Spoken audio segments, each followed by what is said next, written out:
Hey guys, welcome back to another video. I got another loaner car. I had to drop off my car for service to get some repairs done from the previous repairs. And today we have a dual motor Model Y. I believe it's 2018. Let's see what we have in terms of software. We are on version 12, .5.1.5. So it's not the latest, second to latest. And let's see how well it does compared to my Model Y hardware 4. Let's go. Let's see if full self-driving wants to pull out here. Nope, it doesn't. Okay, we made it. All right, full self-driving's on. We 12.5.1.5.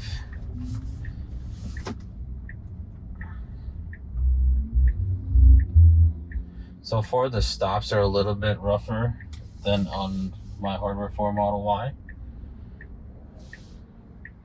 Yeah, they're definitely a bit rougher. It doesn't stop as smoothly as mine. Just waiting for some cars to pass. Here we go. We should go now. Oh man, very jerky acceleration. Should be getting over a couple lanes here. Perfect. Well executed here. Should be getting over one more. Okay, great. Now we are on the correct lane. We're driving really close to this curb here. Really hugging the curb in this one. All right, we have the attention monitoring activated here. So the little green dot is on. The camera is watching my eyes. Fix my mirror. All right, there we go. Nobody behind me. I'm pulling right out.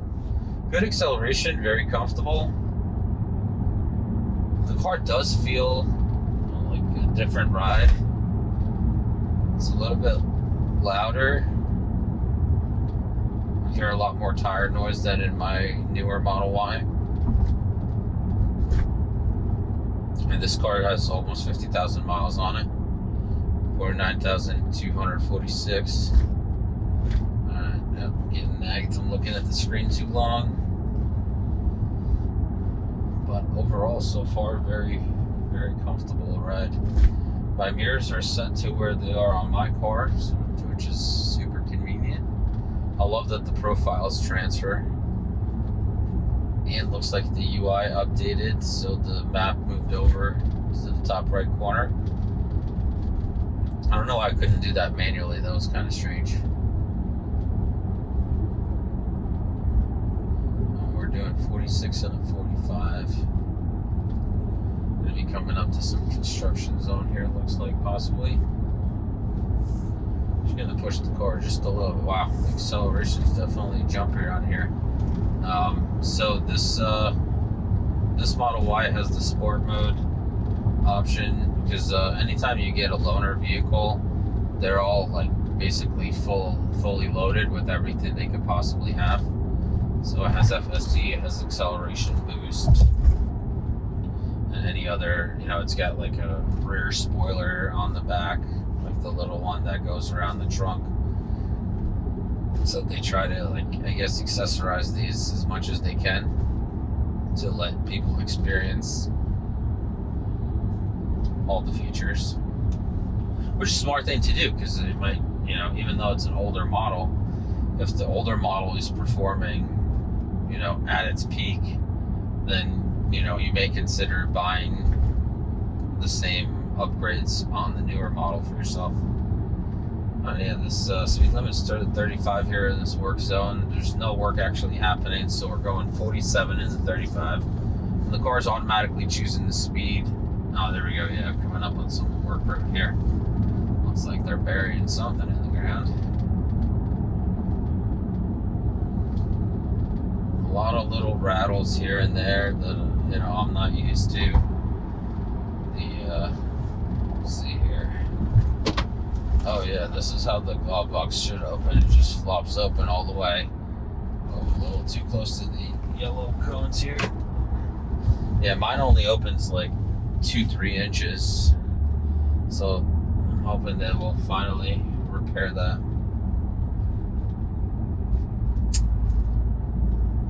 right, so far so good. Very nice. We're doing 47 and 35. This really should be a like a 45, 55 mile an hour road, maybe 50. Let's see. I'm seeing a speed limit sign up there. Yep, it says 50. Okay, so we should be switching to 50. Let's see how the stops are here.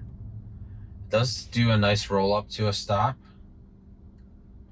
Okay, yeah, that was very smooth. I actually heard the brakes lock at the end there.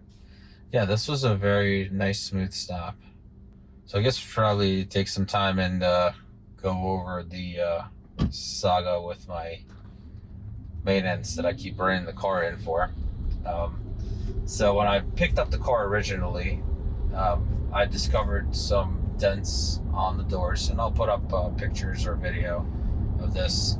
So I discovered some dents on the doors. The glove box didn't open all the way, and in the first couple weeks, the rear passenger tail light cracked on the inside on the seal, and it was letting moisture in. So I decided to bring the car in.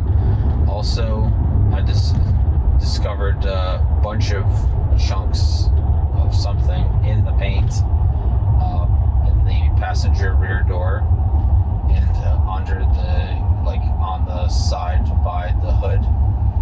All these things that are marked yellow here, they're either like dents or there's like debris in the paint itself.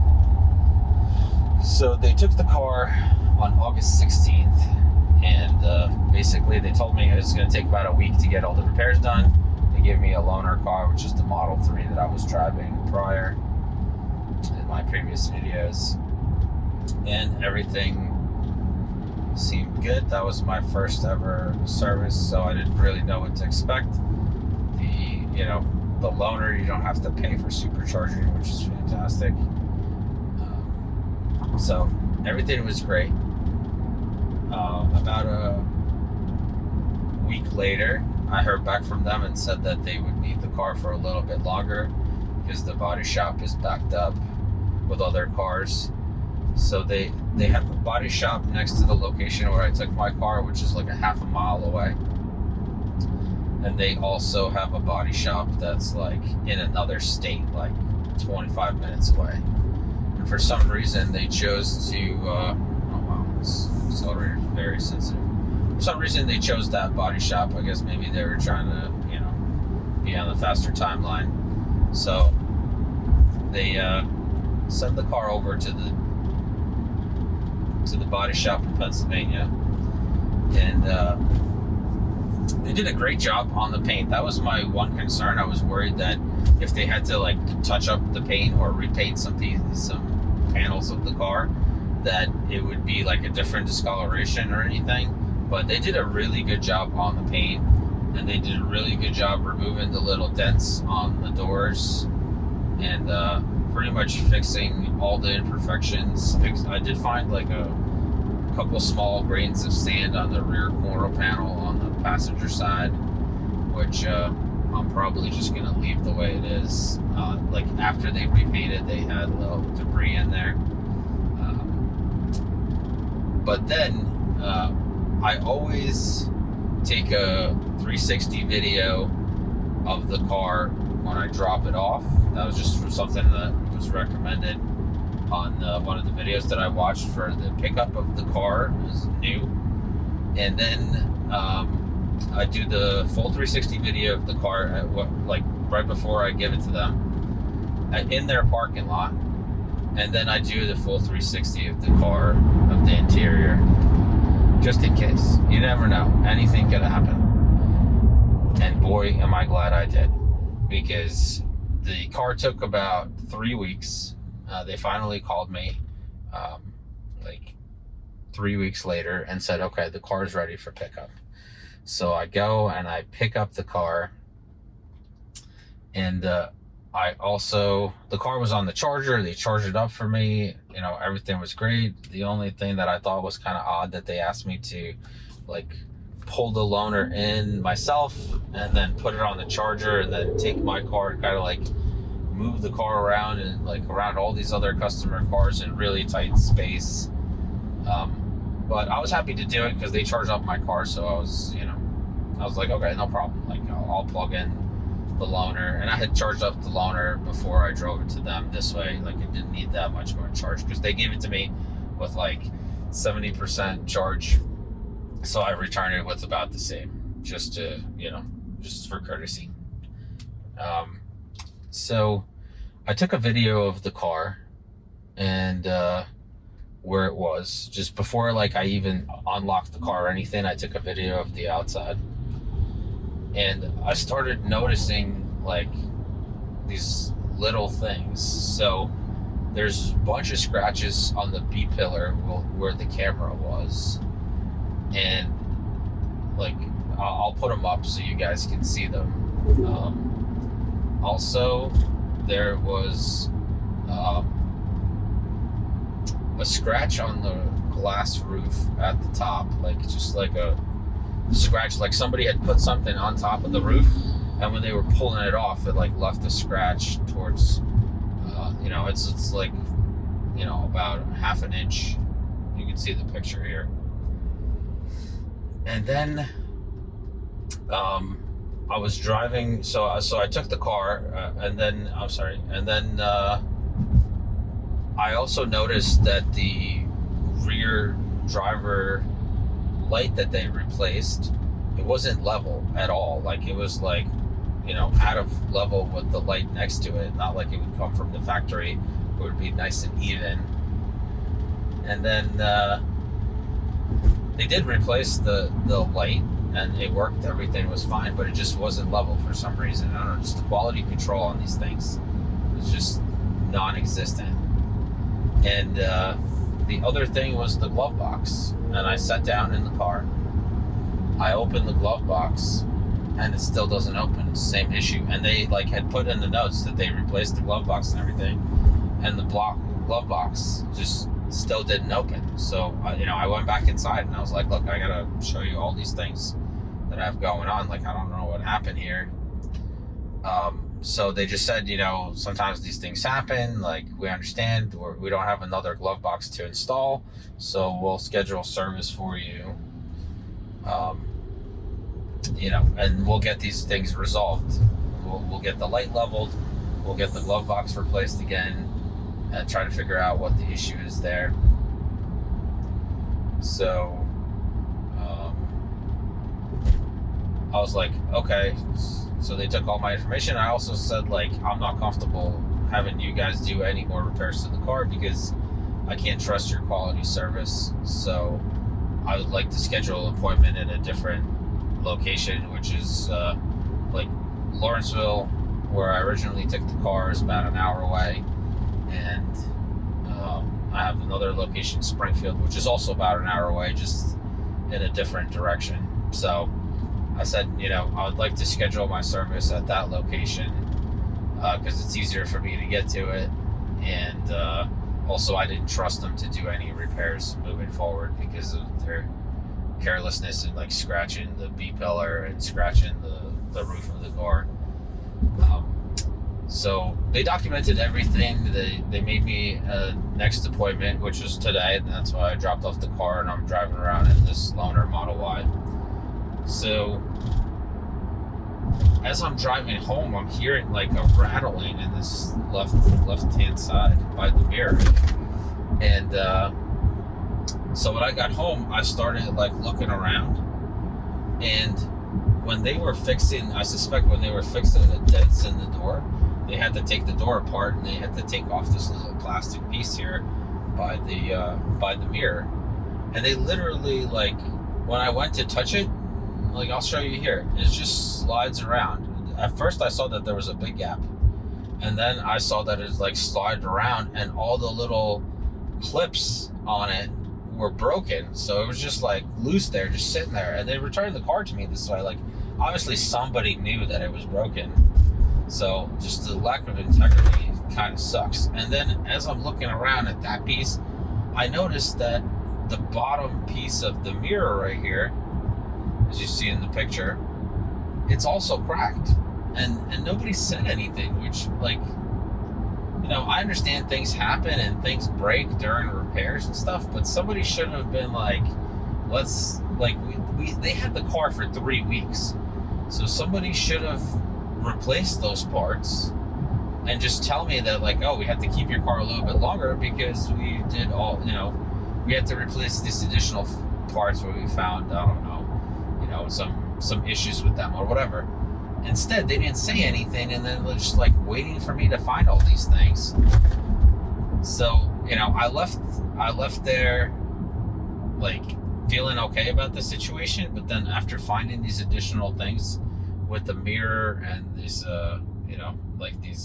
this little panel next to the mirror in this corner right here on the outside, I just like left a really bad taste in my mouth, honestly. Like, I was very disappointed in the service. I was disappointed that nobody had told me that these things had happened. And but they are making it right. They took the car in. They told me it's going to be a week till I get it back. They're going to make all the repairs that I've requested.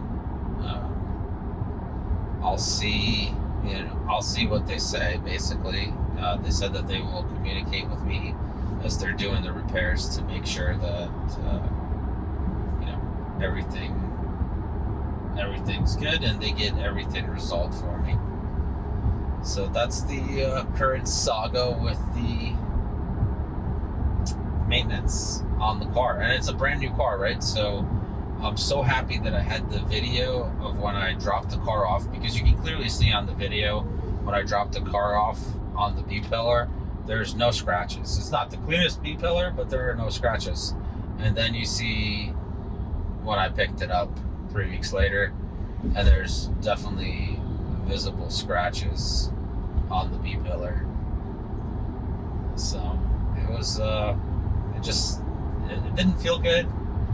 It felt kind of sleazy, honestly, that, I'm a huge fan of Tesla, and I would like to present them in the best light possible. Like, I convinced my mom to buy a Tesla, and she actually bought her Tesla before I bought my Tesla. And she had no issues till about 3 months in, and she got these codes that I'll put up on the screen. And it basically said, like, it's okay to drive the car, but, your acceleration's limited, blah, blah, blah.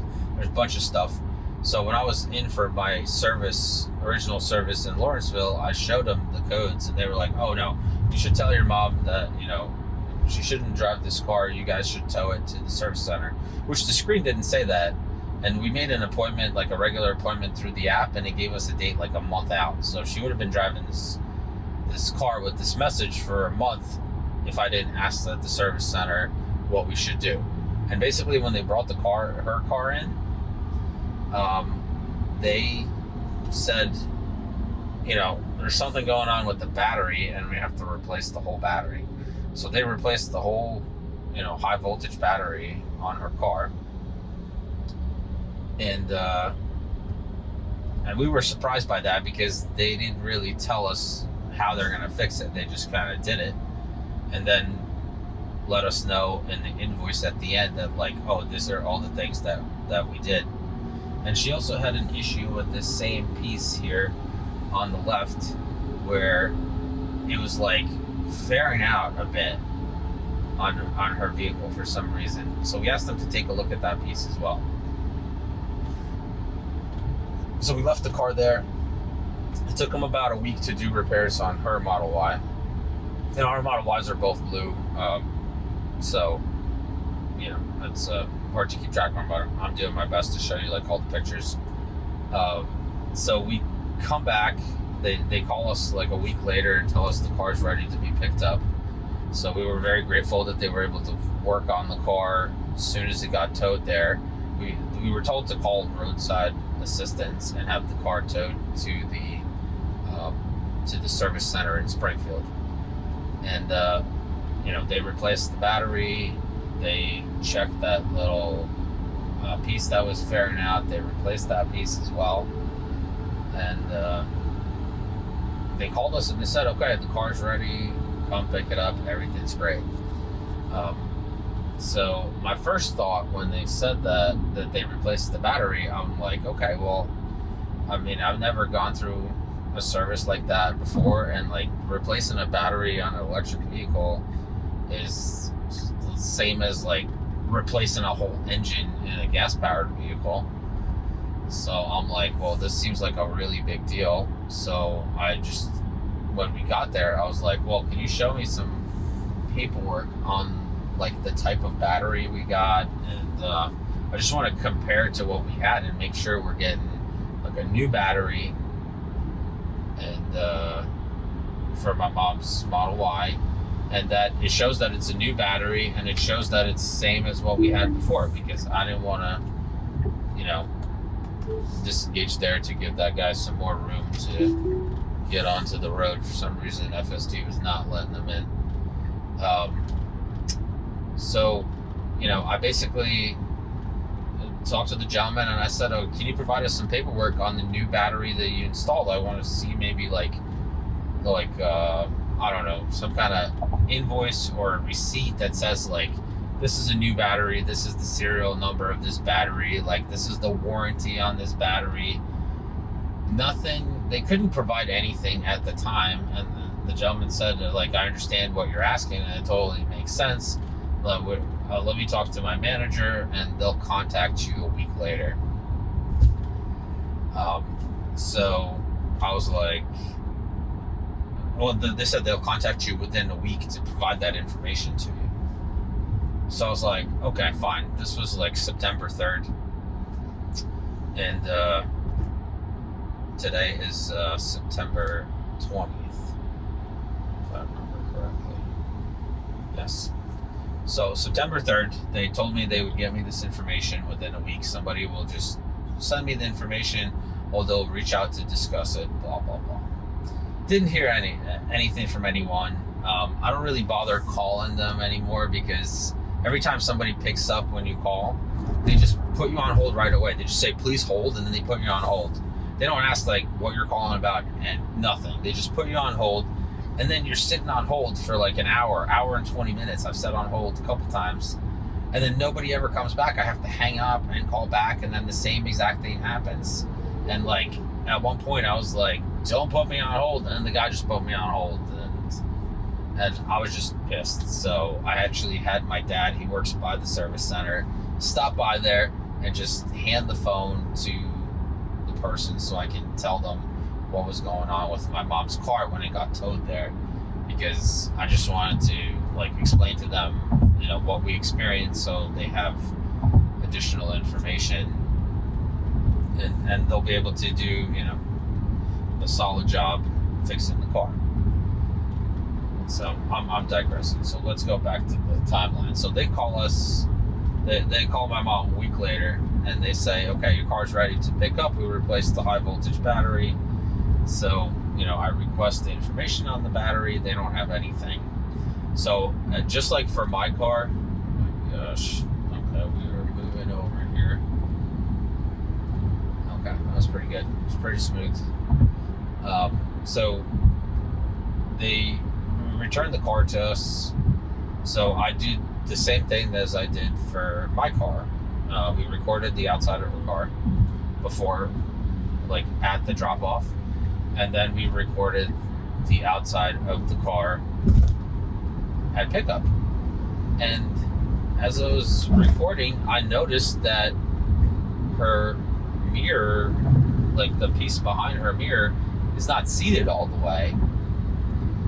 You know, there was like a pretty big gap. And I mean, if you're installing that piece, you would know that there's a gap. Like, how do you leave it like that? Like, I don't understand.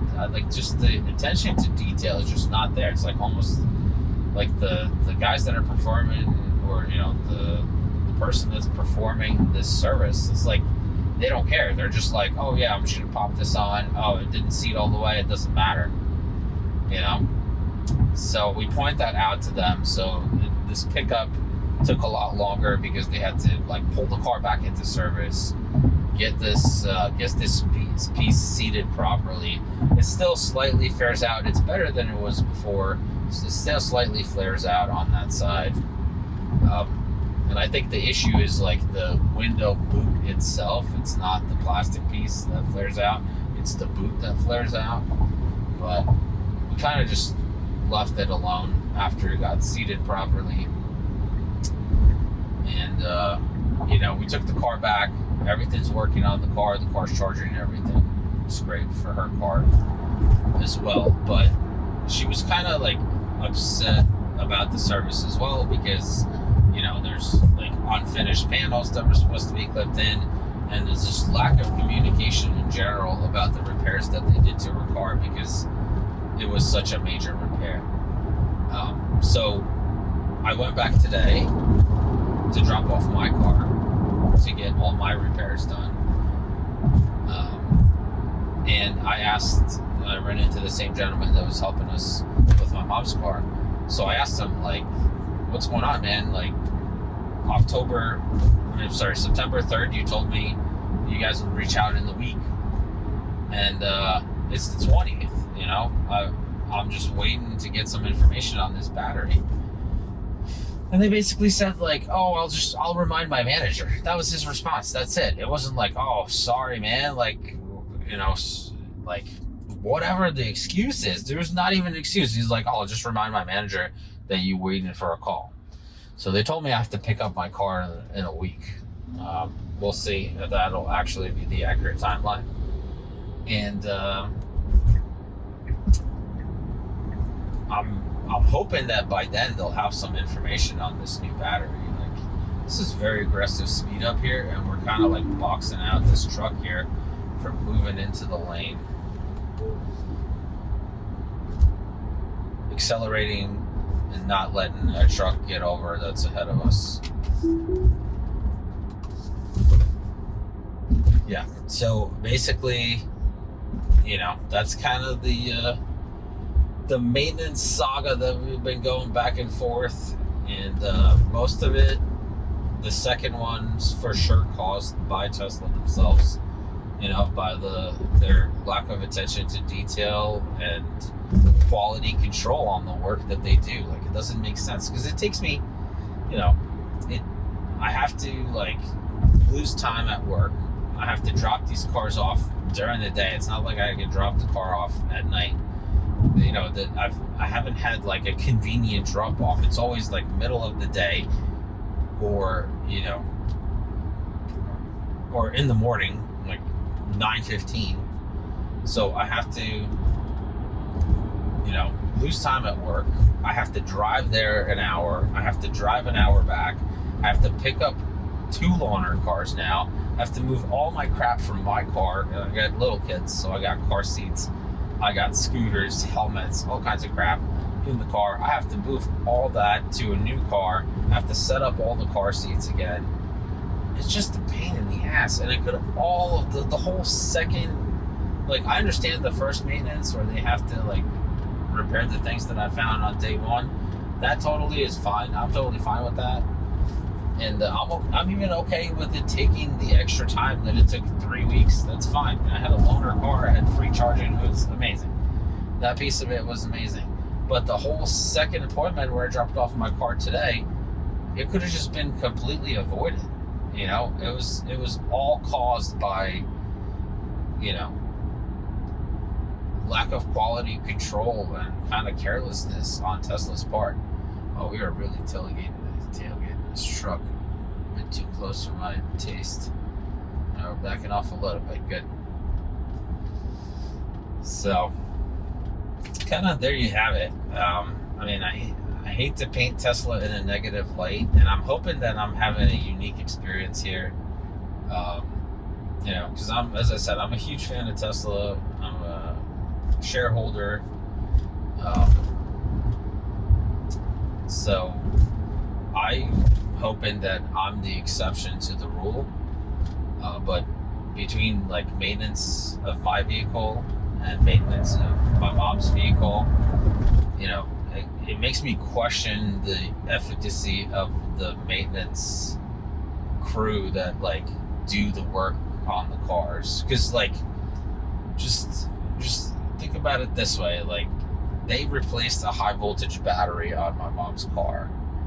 And then they also replaced this little plastic piece that just, like, snaps into place. And they were careless enough to not snap that piece in all the way for some reason. I don't know why. So that like makes me feel like, did they do a good job replacing a whole vehicle battery? Like, am I going to have issues down the road? Am I going to have issues when the warranty runs out? Like, there's some loose bolts or there's some bolts missing. I don't know. I've never replaced the battery, so I don't know what it's supposed to look like. I wouldn't be able to tell you if they did a good job or not. And everything's kind of hidden under the carpets and all that. And, I'm not crawling around and looking for those things. But just the lack of attention to detail to the little stuff leads me to believe that, it's harder to trust them on the big things that they're doing that actually, like, make a huge difference on the car. Because I did look up when I saw the invoice that they replaced the high voltage battery. It actually conveniently had a link there that said, like, more information. And I thought it was going to be like more information about the battery itself, basically, which that's what I'm still looking for.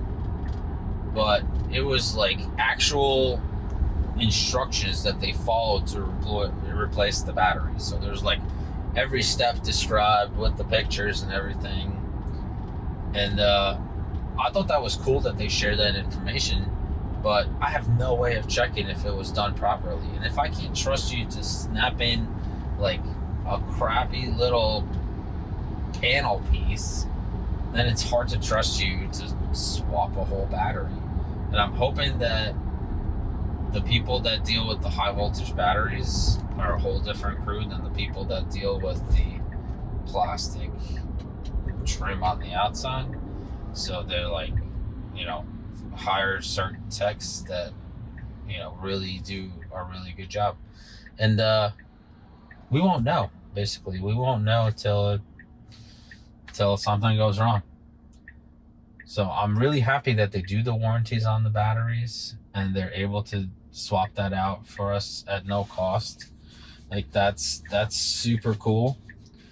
And they do take care of their customers in that sense. But if they just like step up just a little bit and like do like real attention to detail on some of this maintenance, like my experience and my mom's experience could have been totally different.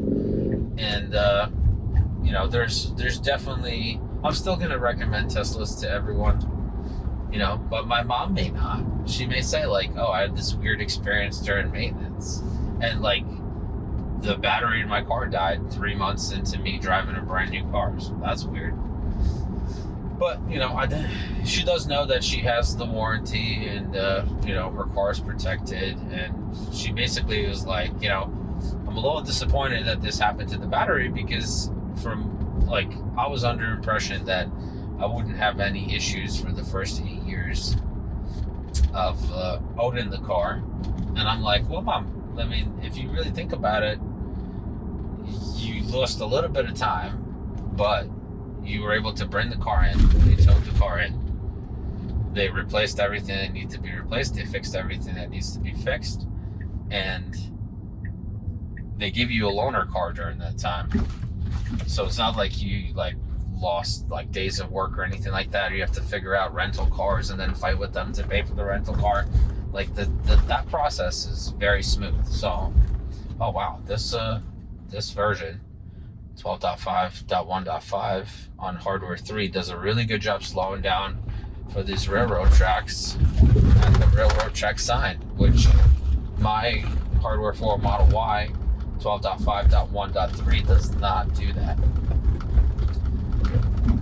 So yeah, I hope you guys enjoyed my woes here and my tales of maintenance on all our Teslas. and leave comments what you think about it. Like, you know, what is your opinion? Maybe we'll just basically be crybabies, or you know, or you agree that things should be the way that I see them, and you know, we should always strive for best customer service, and just be honest and upfront about things. If things got messed up, then things got messed up. You just say, you know, we're sorry we messed this up. Like, we're gonna take an extra week to get this all resolved for you, to save you another appointment, you know, because somebody knew that those things happen. Like, it's not especially on my car, somebody knew that, you know, they scratched my car. There's no, you know, there's no way they didn't. And they knew that they didn't align the taillight properly. And they knew that piece was broken, that they broke during taking my door apart. And they knew that they cracked the mirror on the bottom, the side view mirror. So, you know, it just leaves a bad taste in the mouth of a customer, honestly. But thank you guys so much for watching. Like, subscribe, hit that notification bell so you're there for the next one. Take care of yourself, your family, and have a great day.